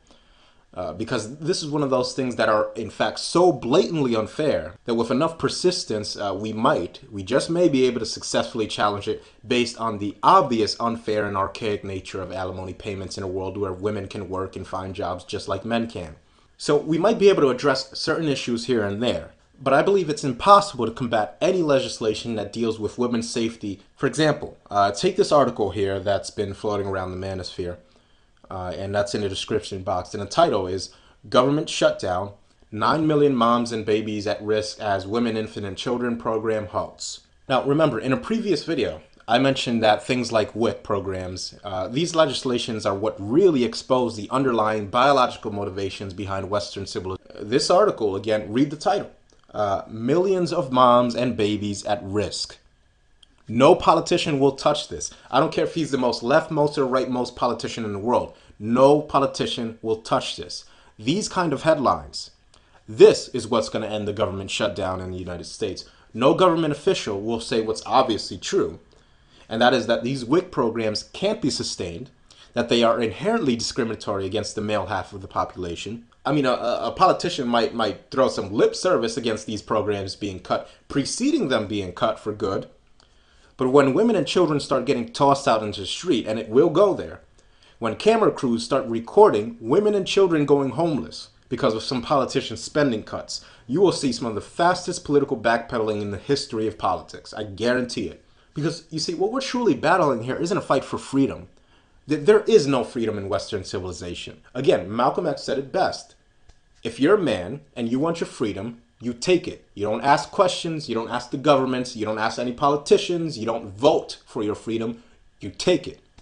And if you can't take it, you're not free. Bottom line. So if you're not living off in some cabin miles from civilization in complete self-sufficiency, you are, to varying degrees, in a state of codependency with the civilization and society you live in. And what we forget sometimes is that for all of our technological achievement, and for all of our culture and customs and nations and civilizations, we're still, fundamentally, a bunch of apes hurtling around on a ball of rock trying to figure out the best way to survive against nature and its elements. Civilizations are survival centers towards this end. And rights, as I've said in my video addressing natural rights, rights are merely survival strategies that can and will fall under a hierarchy of survival priorities. And one of these survival priorities is the protection of women and their children. And this is one of the strongest survival priorities of our species and is shared by both men and women. And this survival priority existed before human beings could even conceive the idea of the politician, much less the left or right-wing politician. This survival priority existed eons before our species could even conceptualize what a human right was. And so civilization has an array of various survival strategies that contribute to a fragile balancing act that gives us civilization as we know it. Very few of these survival strategies will win out over our ancient compulsion to protect women above all other things, especially not the concept of rights and freedoms, which is in its infancy as a survival strategy employed by human beings. And feminism is a manipulation of this protect women at all costs survival strategy, which is why any legal prescriptions designed to combat feminism will by default be limited in size and scope by this survival strategy. Now, this is not to say that legal progress cannot be made, but the main inhibitor of this legal process will be this survival priority. You can take that to the bank. Ultimately, what we're going to have to do is to either find a better manipulation of human nature than feminism has, or build a society and eventually a civilization around the most accurate possible interpretation of what makes the human animal work. And this admittedly is a daunting task since feminism has exploited human nature almost to perfection. Feminism, if we look at it as social machinery, is brilliantly complex and yet is also infinitely simple. It's got everything going for it and it has everything it needs to sustain itself built into it. It's completely self-assembling when the correct conditions are in place. Now, if you've ever seen a thermite reaction, thermite has its own oxygen built into its very own molecular structure. So once a catalyst, a flash of magnesium gets it going, it's almost impossible to stop. And your only real option is to stand back and give it its space and wait until the reaction consumes itself. Feminism, in many respects, is like social thermite. If certain social conditions align themselves correctly, and then we get a spark. In our case, traditionalism functioned as the fuel and the Industrial Revolution catalyzed the reaction, and now all we can really do is stand back, give it its space, and persuade the men observing to just stay as far away as possible. Politics is a band-aid. What men are not yet understanding is that a political approach to ending feminism is a voluntary stroll into stalemate, unless it's accompanied by a more important shift in cultural attitudes. One of our problems as men is that we're so action-oriented that we have a hard time recognizing a need for siege warfare when we see it. The very politicians that would allow the WIC services to expire, even if women ended up starving on the streets, are the very politicians that wouldn't last a second, and I mean a second, against a politician that's willing to smile in front of a camera and say, well, I am against welfare programs, but we can't allow women and children in need to go without government aid. And it's all bullshit, of course. There's no altruistic motivation behind this, since countless men are homeless and nobody's giving them a damn thing. No government aid is coming their way. So this is far from some humanitarian effort. This is the benefactor of women, the state, acting on behalf of women. It's that simple. Think about what really drives politics. What really motivates political change? Let's analyze that question. Every time you've seen some sweeping political change that is democratic in origin, and I'm not talking about the Democratic Party here, I'm just talking about democratic voting. If it's democratic in origin, especially these days, We don't see appeals to reason and logic based on rationality making sweeping political changes. We see emotion-driven rhetoric spewing from the mouths of politicians that excel at manipulating human emotion. I'll give you examples that I keep bringing up because they're just so fitting in this case. We saw all this business with the Patriot Act. Now, if someone sat your average American down and he said, okay, we're going to put these laws into place and they're here to protect you. And in order for us to protect you, we're going to take away this right and we're going to take away that right. And while we're at it, we'll just take away 3 other rights. This never happens. What we do see happen is that an appeal to base biological drives is made. You see, if we don't take away these freedoms, then a bunch of Muslim terrorists are going to bomb American buildings. They're going to kill you. And the public acquiesces to that all on its own, and the pro-idiots will thank the government for doing it while they're at it. What's powerful enough to end one of the most inherent American traditions and freedoms? That is the right to bear arms. What's strong enough to end that? What's strong enough to negate 200 plus years of the right to arm yourself in this country? Well, let a couple innocent kids get murdered by a big scary assault rifle. That's what's powerful enough to do it. Look at, for example, Mothers Against Drunk Driving. I was always fascinated by this group. Look at how they're more than happy to advocate for laws that allow illegal checkpoints and random DUI inspections. And who cares? Who cares that it violates your 4th Amendment? I mean, who cares if these mothers believe that less teenagers will die from drunk driving accidents? Probably don't even officially prevent drunk driving accidents, but it makes women feel safe.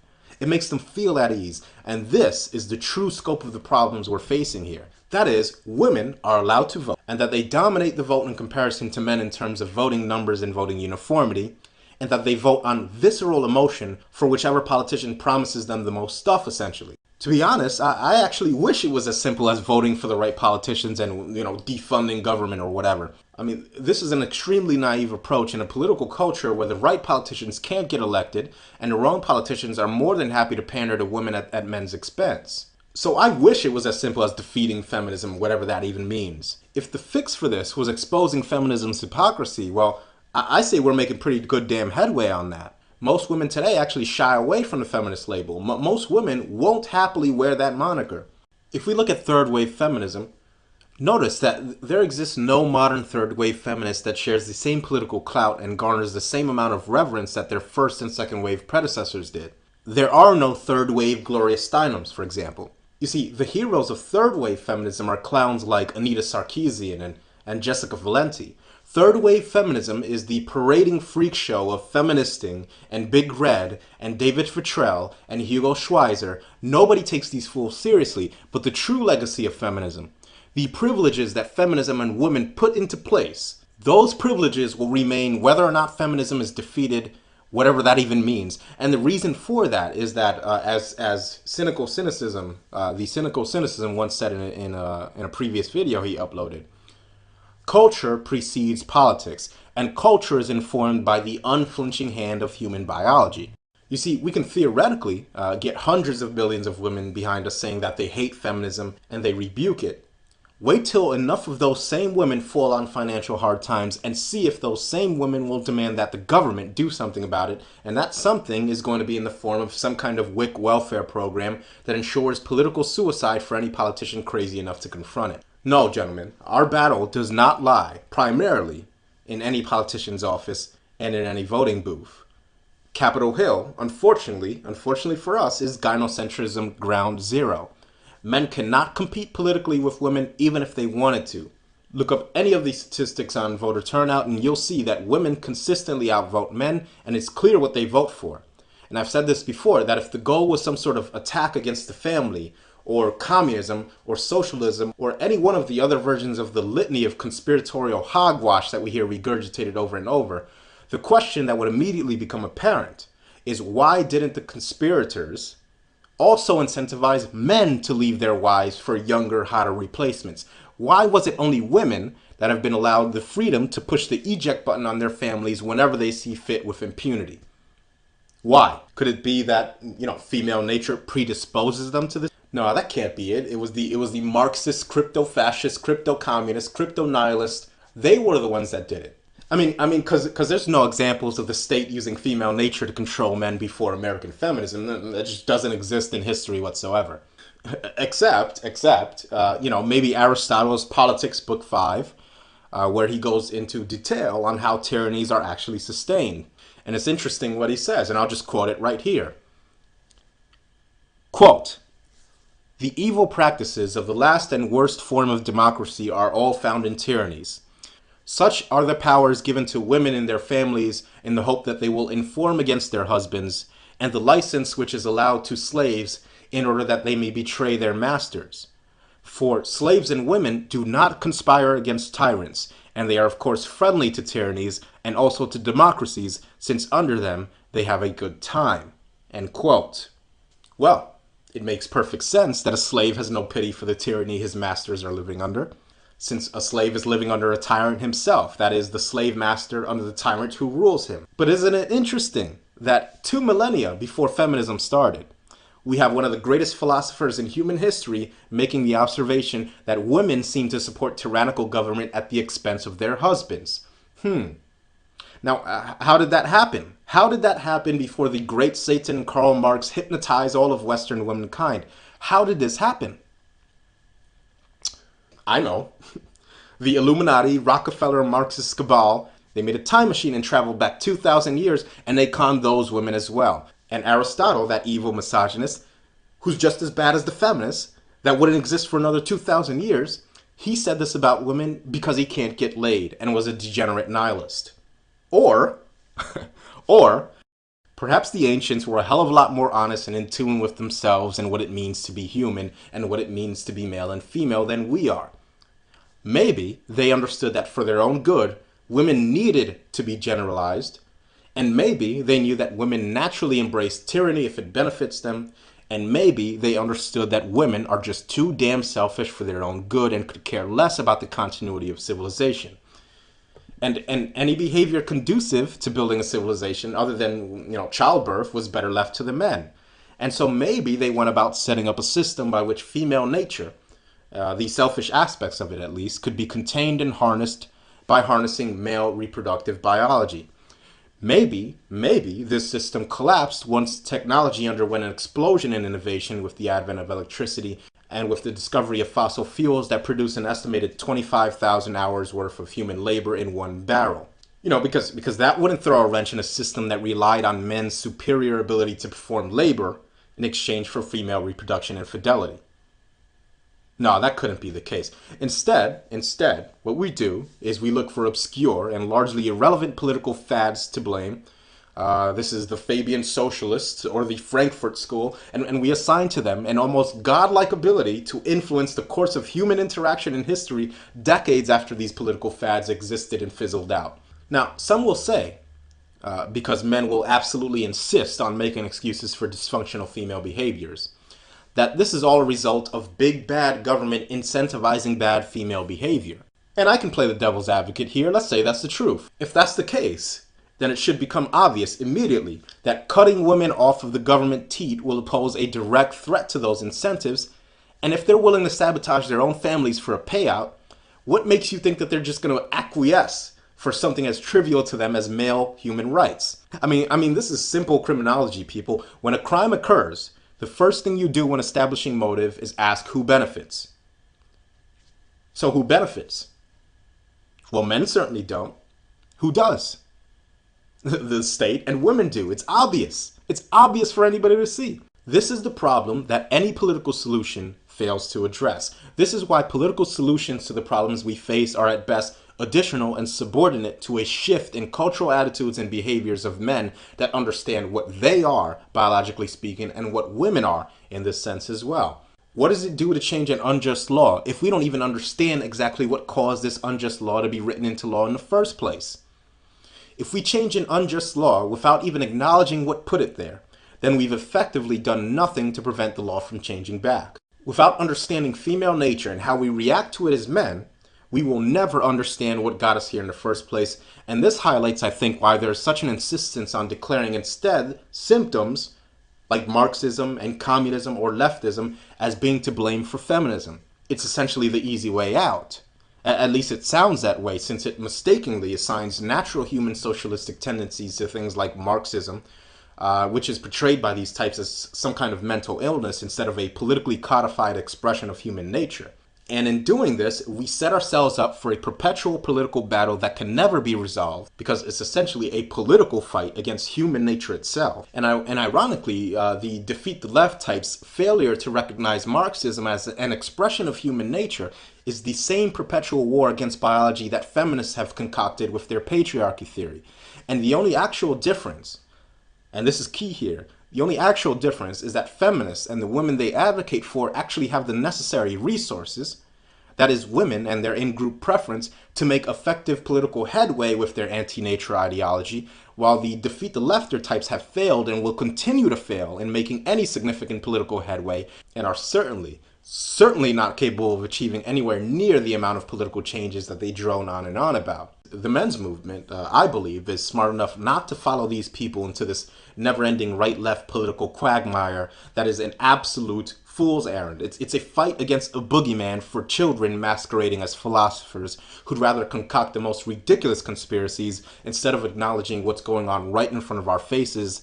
And on top of this, now, these people are even defending contractual marriage, trying desperately to frame the abysmal rate of divorce in the West as not being so bad, without ever actually putting forth any real incentive to get married in the first place. It's pathetic. It's pathetic. For those of you wishing to see how deep the rabbit hole goes, you stay right here. For those of you who wish to talk about left-right politics for the rest of your lives, leave, unsubscribe. No, I do not believe Karl Marx did any of this. Yes, I don't trust either of the two sides of Western politics. The bread and circus show doesn't appeal to me and is demonstrably broken beyond repair in my assessment. Those of you still putting stock in it are just contributing to their authority over you. And no, you're not going to shrink the government or defeat the left, or the right for that matter. Know thyself or be ruled by those that do. Politicians know what makes humans tick. They know how men will behave. They know how women will as well. And if you don't know these things, you will never stand a chance against putting up any kind of organized resistance against the state. Every successful tyranny starts with propagandists understanding and exploiting human nature and the environment that they're working with. And that's why Hitler had his propaganda ministry, and that's why America has CNN and Fox and MSNBC, and these simpletons that think these propagandists within our midst all decided to just set up shop on one aisle of the political spectrum, have a staggering ability for doublethink that will lead this movement down a path of constant political bickering and needless associations with the sacred cows of both of these corrupt political parties that we simply cannot afford to take on. Period. So just to clarify, here's the deal. Here's my stance politically speaking. And this can be considered as overall advice to MRAs. My advice to you is to go into the political arena with the understanding that, as I've just said, all politicians in the West are there to manipulate, connive, and exploit first and foremost. All of them. And so when dealing with them, you will treat them as such, and you will never, ever show any kind of partisan solidarity with them. They can either address our issue or they cannot. If they can't, they are a waste of our time. If they can, then we'll lend them support on that particular issue only. Only. A basic precept that we should follow when approaching the political arena is understand human nature, understand how it will be expressed in a changing environment, understand it as thoroughly as possible, or politicians will do it for you. Human beings, unfortunately, hate to be told inconvenient truths about themselves, and we hate even more to confront these inconvenient truths and actually change our behavior in hopes of addressing them. And now when dealing with men willing to do men's rights advocacy, the correct strategy is to recognize that nobody, not a single person, can say that they are right or left-wing 100% of the time. And this is one of the many, many reasons why this right good, left bad, black and white nonsense impedes the men's movement's progression. It denies completely the gray areas of Western politics. One of the lies I hear spread all too often is that quote, leftists are inherently for policies that discriminate against men, and as such, they cannot be allies in this movement. So I want to put forward right now an example to disprove this line of thought. Let's say that someone's for a form of universal healthcare. Now, I may or may not be in agreement with them. For example, if this person is advocating for the blatantly anti-male Obamacare, then I'll say under no circumstances will I support that. But let's say this person says that he's for universal healthcare and explains his details as taxpayer-funded healthcare where the funds must be distributed equally between both genders, and he frames that as an issue he wishes to tackle as a men's rights activist. Should I yell at him and say, oh, you evil Marxist, all taxation is theft? No, No, I'm simply going to tell him that although it's very unlikely that I'll support taxpayer-funded universal health care, I'm glad that he's fighting for men's issues in a way that he deems appropriate. I'm not going to bitch and moan about all taxation is theft when I'm perfectly fine living in a society where people are forced to buy car insurance and taxed to support a nationalized military. And this person advocating for this universal health care may very well be considered a leftist by most right-wing standards. But this is a person that I could consider an ally to the men's movement, since he's fighting a form of hypocritical, institutionalized, preferential treatment that the government is engaging in at the expense of men. And the same exact concept goes for a right-winger. Now, you may have a much more thorough idea than I do about what limited government means, and you may think it's absolutely unacceptable to spend X amount of taxpayer dollars on healthcare. Well, okay. Then maybe we agree on limiting government spending for something else. Maybe you're an anti-war libertarian type who thinks we should get all our troops out of the Middle East today, right now, on the grounds that not only is it fiscally unsustainable, but it contributes to male disposability. And on this, I'd be in complete agreement with you. And this is because, you see, I'm not invested in either party. This means I can be for some right-wing policies and not have to sign on to their family values, chivalrous tradcon bullshit. And I can be for left-wing policies and not have to sign on to their PC garbage. I pick and choose what I think is a good policy based on the merits of the idea, which brings me to an actual comment made by someone that I'm going to choose to just leave anonymous. If he wants to reveal himself, that's up to him. Now, I saw someone identifying as an MRA come out on a comment section. Come out on a comment section and claim that if the men's rights movement pursues government-funded domestic violence shelters for men, that this was a deal breaker for him, and that he couldn't put his support behind this movement because taxation is inherently criminal behavior. Now, this, of course, is absolutely ridiculous. If you can't support the men's movement or an MRA for simply working within a system that already taxes us for female domestic violence shelters, because some MRA is trying to pursue an equitable share of these tax dollars, then quite frankly, the men's movement doesn't need you. And no, the person pursuing these taxpayer-funded men's shelters is not a cultural Marxist, is not a collectivist, or any other of these ridiculous terms. Again, nobody's saying that you have to agree with what he's doing. And nobody's saying that it'll even work. I don't know. Maybe it will, maybe it won't. But under this ridiculous logic, if you're an MRA that supports a taxpayer-funded military, that's a deal breaker. Tax-funded police and firemen, that's a deal breaker. You see, this is the type of nonsense that I've seen too much of in the men's rights movement, and I want absolutely no part of it. My position is clear. If you're ready to work with others towards an issue that men face, and if I agree with it, I'll extend to you my assistance. If I don't, I won't, and I'll leave it as a simple disagreement in tactics unless I can clearly point out some overwhelming evidence that your actions are actually going to directly harm men instead of help them. And lastly, we should understand the unique relationship between the state and the female human being that allows for the control of the male human being. I want to bring up this article because it's going to help us get a little bit of context about how this relationship forms and the dynamics that contribute to it. This is an article that describes how in two different parts of the world, Brazil and India, cultures that couldn't be any more different, researchers noted a remarkable drop in fertility and a rise in divorce rates corresponding with the regions where these two developing countries were developing most rapidly. But the interesting part was that it wasn't just any type of development that seemed to catalyze this change. It was actually the regions where women were gaining access to cable television for the first time. And this was only going on where Brazilian telenovelas and Indian soap operas featured empowered, career-minded Brazilian and Indian women, where only 21% of them of the women featured in these shows had children. This is what we're dealing with. It's no secret that women control a vast sum of the total wealth of any advanced or newly developing country. And in these newly developing countries, surprise, surprise, they also control the political landscape, pretty much wherever they have suffrage. And unfortunately, apparently, women are so stupid that their destinies can be dramatically swayed en masse by a simple soap opera. This is what we're dealing with. We're not dealing with ridiculous conspiracies. We're dealing with the fact that conditions are such that women have taken advantage of a set of conditions that allows them to do what they do. And those conditions are in place because men simply have refused to say enough is enough. They have allowed their biology to dictate to them their interactions with women. Men are giving women essentially whatever they ask for, and then they're going around looking for every other boogeyman to blame other than themselves, women, and the state. This civilization is an unstoppable force on a form of biological cruise control on a collision course with an immovable object. And all we can say is that the big evil government did it. And our plan to fix it is we're going to elect more politicians. But these politicians are different. They want to shrink the government because government's too big. And then women won't be able to be mean to us anymore. This is the best we can do? This fucking nonsense? Again, why did the government get to this point in the first place? This is the question we refuse to view honestly. Instead we dream up communists and socialists lurking behind every shadow and under every rock.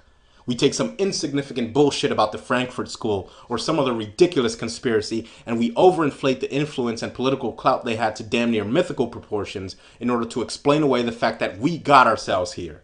We did this to ourselves. We did this to ourselves because we refuse to look at the way men and women interact without diluting the shit out of ourselves with every little romantic fairy tale that falls short of the ruthless, calculating evolutionary struggle that men and women have always been in and will always be in. That's all I gotta say for now. More to come.